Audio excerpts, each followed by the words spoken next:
ಓಂ ಶ್ರೀ ಗುರುಭ್ಯೋ ನಮಃ. ನಮಸ್ತೆ ವೀಕ್ಷಕರೇ. ವಿಶೇಷವಾಗಿ ಇವತ್ತು ಮಾತಾಡುವಂಥದ್ದು ಮಿಥುನ ರಾಶಿಯಲ್ಲಿ ಹುಟ್ಟಿರುವಂಥವ್ರ ಬಗ್ಗೆ.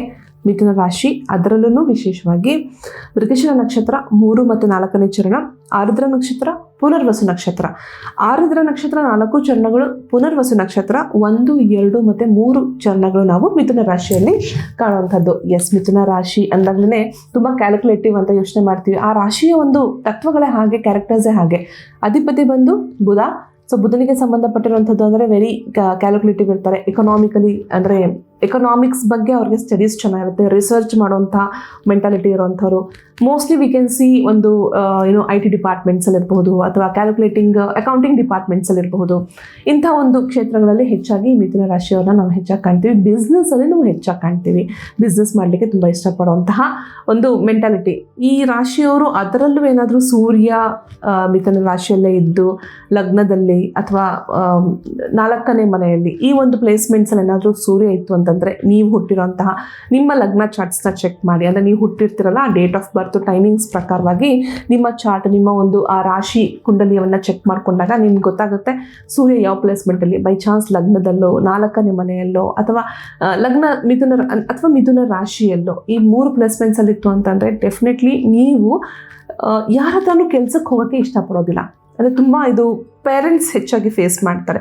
ಎಲ್ಲಾದರೂ ಕೆಲಸಕ್ಕೆ ಕಳ್ಸೋಣ ನಮ್ಮ ಮಗನಿಗೆ ಅಂತಂದರೆ ಅವ್ರಿಗದು ಇಷ್ಟ ಆಗೋದಿಲ್ಲ. ಅಂದರೆ ಯಾರು ಅಂದರೆ ಯಾರಾದರೂ ಅವರನ್ನು ಅಧೀನವಾಗಿ ಇಟ್ಕೊಳ್ಳೋವಂಥದ್ದು ಅಥವಾ ಅವ್ರಿಗೆ ಯಾರಾದರೂ ಅಧಿಪತಿವಾಗಿರುವಂಥದ್ದು ಅಂದರೆ ಅವ್ರಿಗೆ ಇಷ್ಟ ಅನಿಸೋದಿಲ್ಲ. He doesn't like to work under any one. ಯಾರ ಒಂದು ಅಧೀನದಲ್ಲಿ ವರ್ಕ್ ಮಾಡೋದಕ್ಕೆ, ನಾನೇ ಬಿಸ್ನೆಸ್ ಮಾಡಬೇಕು ಅಂತಿದ್ದೀನಿ, ನನ್ನದೇ ಬಿಸ್ನೆಸ್ ಆಗಬೇಕು ಅಂತಿದೆ, ನಾನು ಯಾರ ಕೈ ಕೆಳಗಡೆ ಕೆಲಸ ಮಾಡಲಿಕ್ಕೆ ನನಗೆ ಇಷ್ಟವಾಗೋದಿಲ್ಲ. ಆ ಮೆಂಟಾಲಿಟಿ ಹೆಚ್ಚಾಗಿರುತ್ತೆ. ನಿಮ್ಮ ಚಾರ್ಟ್ಸ್, ಅದು ನಾನು ಹೇಳಿದ್ನಲ್ಲ, ನಿಮ್ಮ ರಾಶಿ ಕುಂಡಲಿಯನ್ನು ಚೆಕ್ ಮಾಡಿ ನೋಡಿ, ಅದರಲ್ಲಿ ನಿಮ್ಗೆ ಗೊತ್ತಾಗುತ್ತೆ. ಆ ಲಗ್ನ ಚಾರ್ಟಲ್ಲಿ ತುಂಬ ಕ್ಲಿಯರ್ ಆಗಿರುತ್ತೆ ನೀವು ಯಾವ ರೀತಿಯಾದ ವ್ಯಕ್ತಿತ್ವ, ನಿಮ್ಮ ಲೈಫ್ ಹೇಗಿರುತ್ತೆ, ಫ್ಯೂಚರ್ ಹೇಗಿರುತ್ತೆ, ಯಾವ ತರಹದ ಹುಡುಗಿ ನಿಮ್ಮ ಲೈಫಿಗೆ ಬರ್ತಾಳೆ, ಯಾವ ತರಹದ ಜೀವನವನ್ನು ನೀವು ಸಾಗಿಸ್ತೀರಾ, ಗೌರ್ಮೆಂಟ್ ಜಾಬ್ ಇದೆಯಾ, ಪ್ರೈವೇಟ್ ಜಾಬ್ ಇದೆಯಾ, ಪ್ರತಿಯೊಂದು ಡೀಟೇಲ್ಸು ನೀವು ಹುಟ್ಟಿರೋಂತಹ ಒಂದು ಜಾತಕ ವಿಮರ್ಶೆ ಅಂತ ಹೇಳ್ತೀವಲ್ಲ, ಆ ಒಂದು ಇದರಲ್ಲೇ ನಿಮಗೆಲ್ಲವೂ ಕೂಡ ಸಿಕ್ಬಿಡುತ್ತೆ. ಮಿಥುನ ರಾಶಿಯಲ್ಲಿ ಮೃಗಶಿರ ನಕ್ಷತ್ರದಲ್ಲಿ 3 ಮತ್ತು 4ನೇ ಚರಣವಿದ್ದರೆ, ಅಂದರೆ 1, 2 ಚರಣ ಆ್ಯಕ್ಚುಲಿ ನಿಮಗೆ ವೃಷಭ ರಾಶಿಯಲ್ಲೇ ಹೋಗಿರುತ್ತೆ, ಅದು ಅಲ್ಲಿಗೆ ಡಿವೈಡ್ ಆಗಿದೆ. 3 ಮತ್ತು 4ನೇ ಚರಣ ಕ ಮತ್ತು ಕಿ ಹೆಸರುಗಳನ್ನ ಇಡುವಂಥದ್ದು. ಆರುದ್ರ ನಕ್ಷತ್ರ 4 ಚರಣಗಳು, ಕು ಘ ಜ್ಞ ಚ. ಮತ್ತು ಪುನರ್ವಸು 1, 2, 3 ಚರಣಗಳು, ಅಕ್ಷರಗಳು ಬಂದು ಕೆ, ಕೋ ಮತ್ತು ಹ. ಸೊ ಇಷ್ಟು ಅಕ್ಷರಗಳಲ್ಲಿ ನೀವು ಹೆಸರನ್ನ ಪಡಿಸ್ಕೊತಾ ಇದ್ದೀನಿ ಅಂದರೂ ಸಹ ನೀವು ಪ್ರೊಡಿಕ್ಷನ್ಸ್ನ ಫಾಲೋ ಮಾಡ್ಬೋದು. ಇಲ್ಲ ಮ್ಯಾಮ್ ನನಗೆ ಗೊತ್ತಿದೆ ನಂದು ಮಿಥುನ ರಾಶಿ ಮತ್ತು ಈ ನಕ್ಷತ್ರಗಳು ಅಂದರೂ ಸಹ ನೀವು ಫಾಲೋ ಮಾಡಬಹುದು.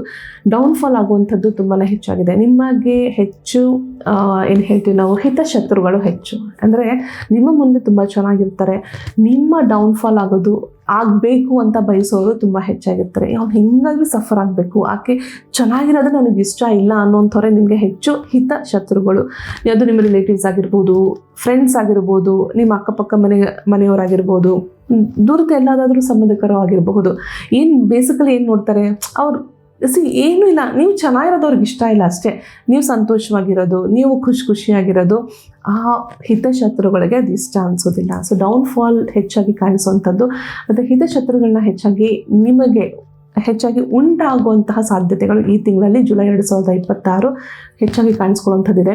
ಬೇಸಿಕಲಿ ಬೆನಿಫಿಟ್ ಆಗುವಂತಹ ಒಂದು ಕ್ಷೇತ್ರ ಅಂತಂದರೆ ರಿಯಲ್ ಎಸ್ಟೇಟೇ. ಈ ಒಂದು ರಾಶಿಗೂ ಸಹ ರಿಯಲ್ ಎಸ್ಟೇಟ್ ತುಂಬ ಚೆನ್ನಾಗಿದೆ. ಬಿಸ್ನೆಸ್ಸಲ್ಲೂ ಸಹ ತುಂಬ ಚೆನ್ನಾಗಿದೆ.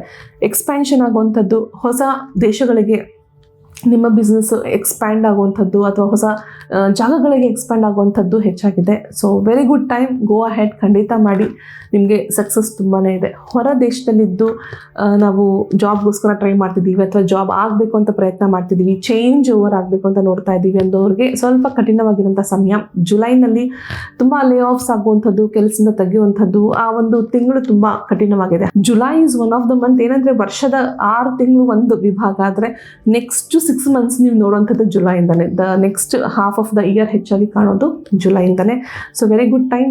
ಕೆಲವು ಕ್ಷೇತ್ರಗಳಲ್ಲಿ ಒಳ್ಳೆ ಸಮಯ ಅಂತಲೇ ಹೇಳ್ಬೋದು. ಹೆಲ್ತ್ ವಿಚಾರದಲ್ಲಿ ಕಾಲಿಗೆ ಪೆಟ್ಟಾಗುವಂಥದ್ದು, ಕಾಲಿಗೆ ಅಥವಾ ಪಾದಕ್ಕೆ ಏನಾದರೂ ಒಂದು ಗಾಯ ಆಗುವಂಥದ್ದು, ಮಂಡಿಯಿಂದ ಕೆಳಮಟ್ಟಕ್ಕೆ ಅಂತಲೇ ತಗೊಳ್ಳಿ. ಅಂದರೆ ನಿಮ್ಮ ಕಾಲಿಗೆ ಅಥವಾ ಪಾದಕ್ಕೆ ಸಂಬಂಧಪಟ್ಟಂಗಿರೋಂಥ ಪ್ಲೇಸಸಲ್ಲಿ ಏನೋ ಒಂದು ಗಾಯ ಆಗುವಂಥದ್ದು, ಆ ಜಾಗದಲ್ಲಿ ಏಟಾಗುವಂಥದ್ದು, ವಿಶೇಷವಾಗಿ ಸಮಸ್ಯೆ ಏನೋ ಒಂದು ಸಮಸ್ಯೆಗಳು ನೀವು ಕಾಣುವಂಥದ್ದು ಈ ತಿಂಗಳಲ್ಲಿ ನಿಮಗೆ ಹೆಚ್ಚಾಗಿದೆ.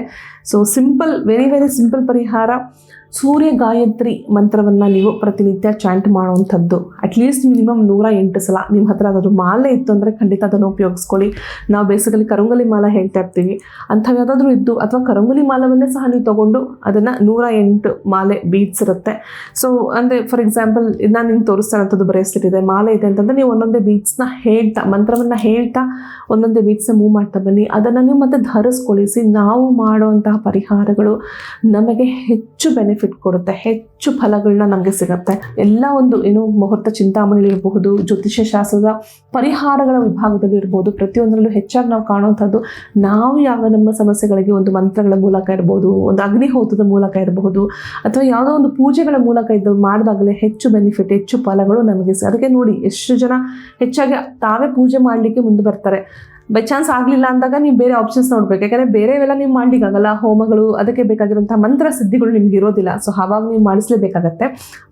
ಬೇರೆ ಸರಳ ಪರಿಹಾರಗಳು, ಸಣ್ಣ ಸಣ್ಣ ಸಮಸ್ಯೆಗಳು, ಮಿಸ್ಅಂಡರ್ಸ್ಟ್ಯಾಂಡಿಂಗ್ ಆಗ್ತಾ ಇದೆ ಮನೆಯಲ್ಲಿ, ಗಂಡ ಹೆಂಡತಿ ಏನೋ ಒಂದು ಈಗೋ ಕ್ಲಾಶಸ್ ಆಗ್ತಿದೆ, ಮನೇಲಿ ಯಾರೂ ನಮ್ಮ ಮಾತೇ ಕೇಳಲ್ಲ, ಕುಟುಂಬ ಸಾಮರಸ್ಯ ಇರೋದಿಲ್ಲ, ಮಕ್ಕಳು ನಮ್ಮ ಮಾತು ಕೇಳ್ತಾ ಇರೋದಿಲ್ಲ, ನಾವು ಮಕ್ಕಳ ವಿಚಾರವಾಗಿ ಹೆಚ್ಚು ಏನು ಮಾಡಬೇಕು ಅನ್ನೋದು ಗೊತ್ತಾಗ್ತಿರೋದಿಲ್ಲ. ಏನೋ ಕುಟುಂಬದಲ್ಲಿ ಒಂದು ಸಾಮರಸ್ಯ ಇರಬೇಕು, ಖುಷಿಯಾಗಿರಬೇಕು, ಸಂತೋಷವಾಗಿರಬೇಕು, ಎಲ್ಲರೂ ಲವಲವಿಕೆಯಿಂದ ಇರಬೇಕು, ಆರೋಗ್ಯಪೂರ್ಣವಾಗಿರಬೇಕು ಅಲ್ವಾ. ಏನು ಎಕ್ಸ್ಪೆಕ್ಟ್ ಮಾಡ್ತೀರಾ? ಇಷ್ಟು ಬಿಟ್ಟರೆ ದುಡ್ಡು ಐಶ್ವರ್ಯ ಬರ್ತಿರುತ್ತೆ ಹೋಗ್ತಿರುತ್ತೆ, ಇಲ್ಲ ಅಂತಲ್ಲ. ಬಟ್ ಕೌಟುಂಬಿಕ ಮನೆಯಲ್ಲಿ ನೆಮ್ಮದಿ ಶಾಂತಿ ಹೆಚ್ಚಾಗಿ ಅಲ್ವಾ, ಅದನ್ನೇ ನಾವು ಹೆಚ್ಚಾಗಿ ಇರಬೇಕು. ನೆಮ್ಮದಿಯಾಗಿದ್ದರೆ ಸಾಕಪ್ಪ, ಆರಾಮಾಗಿದ್ದರೆ ಸಾಕಪ್ಪ, ಶಾಂತವಾಗಿದ್ದರೆ ಮನೆ ಒಂದು ಅದೇ ಒಂಥರ ದೇವಾಲಯದ ರೀತಿಯಲ್ಲಿ ನಮಗೆ ಪರಿವರ್ತನೆ ಆಗುತ್ತೆ. ಸೊ ವಿಶೇಷವಾಗಿ ಈ ಒಂದು ಬ್ರೇಸ್ಲೆಟ್ನ ಧರಿಸ್ಕೊಳ್ಳುವಂಥದ್ದು ಮಿಥುನ ರಾಶಿಯವರು, 3 ನಕ್ಷತ್ರದವರು, ಮೃಗಶಿರ, ಆರುದ್ರ, ಪುನರ್ವಸು ನಕ್ಷತ್ರದವರು ಖಂಡಿತ ಒಳ್ಳೆಯದಾಗುತ್ತೆ. ಅದರಲ್ಲೂ ಪುನರ್ವಸು ನಕ್ಷತ್ರದವ್ರಿಗೆ ಈ ತಿಂಗಳು ಏನೋ ಒಂದು ಟ್ವಿಸ್ಟ್ ಇದೆ, ಚೇಂಜಸ್ ಇದೆ ಲೈಫಲ್ಲಿ. ನೀವು ಇಷ್ಟಪಡೋಂಥ ವ್ಯಕ್ತಿ ನಿಮ್ಮನ್ನು ಬಿಟ್ಟು ಹೋಗುವಂಥದ್ದು, ಬೇರೆ ವ್ಯಕ್ತಿಗೆ ಒಂದು ಪ್ರವೇಶ ಆಗುವಂಥದ್ದು, ಅಥವಾ ಆಲ್ರೆಡಿ ನಾವು ಸೆಪ್ರೇಟ್ ಆಗೋಗಿದೆ ಮೇಡಮ್, ನನ್ನ ಲೈಫಲ್ಲಿ ಯಾರೂ ಇಲ್ಲ ಅಂಥ ಸಂದರ್ಭದಲ್ಲಿ ನಿಮ್ಮ ಜೀವನದಲ್ಲಿ ಯಾರಾದರೂ ಹೊಸದಾಗಿ ಪ್ರವೇಶ ಆಗುವಂಥದ್ದನ್ನು ನಾವು ಈ ತಿಂಗಳಲ್ಲಿ ಕಾಣ್ತಿದ್ವಿ. ಸೊ ಇದುವರೆಗೂ ಆಗಿರುವಂತಹ ಪ್ರೋಗ್ರಾಮ್ಸಲ್ಲಿ ವಿಶೇಷವಾಗಿ ತುಂಬ ಜನ ಕೇಳ್ತಿದ್ರಿ ಮೇಡಮ್, ನಾವು ಗೋಲ್ಡ್ ಪ್ಲೆಡ್ಜಿಂಗ್ ಬಗ್ಗೆ ತುಂಬಾ ಕೇಳ್ತಿದ್ವಿ, ಆ್ಯಂಡ್ ನೀವು ಕೊಟ್ಟಿರೋಂತಹ ಪ್ರೋಗ್ರಾಮ್ ನಮಗೆ ತುಂಬ ಬೆನಿಫಿಟ್ ಆಗಿದೆ ಅಂತ. Thank you to all. ನೀವು ಯಾರಾದರೂ ಅದರಲ್ಲಿದ್ದು ವಾಚ್ ಮಾಡ್ತಿರೋರು ಇದ್ರೂ ಸಹ ಥ್ಯಾಂಕ್ ಯು ಸೋ ಮಚ್. ಈಗ ಯಾರಾದರೂ ಹೊಸದಾಗಿ ನೀವು ಸಬ್ಸ್ಕ್ರೈಬ್ ಮಾಡ್ಕೊತಿದ್ದೀರಾ, ಫಾಲೋ ಆಗ್ತಿದ್ದೀರಾ, ಅಥವಾ ನನ್ನ ಚಾನಲ್ನ ಈಗ ನೀವು ಏನು ಆನ್ ಮಾಡ್ಕೊಳ್ತಿದ್ದೀರಾ ವಿತ್ ಯುವರ್ ನೋಟಿಫಿಕೇಷನ್ಸ್ ಅಂತಿದ್ರೆ ಖಂಡಿತ ಎಲ್ಲರಿಗೂ ಸಹ ಥ್ಯಾಂಕ್ ಯು ಸೋ ಮಚ್ ಅಂತ ಹೇಳ್ತಾ ಕಾರ್ಯಕ್ರಮ ಮುಗಿಸೋಣ. ಸರ್ವೇ ಜನ ಸುಖಿನೋ ಭವಂತು, ಸನ್ಮಂಗಳಾನಿ ಭವಂತು. ಧನ್ಯವಾದಗಳು.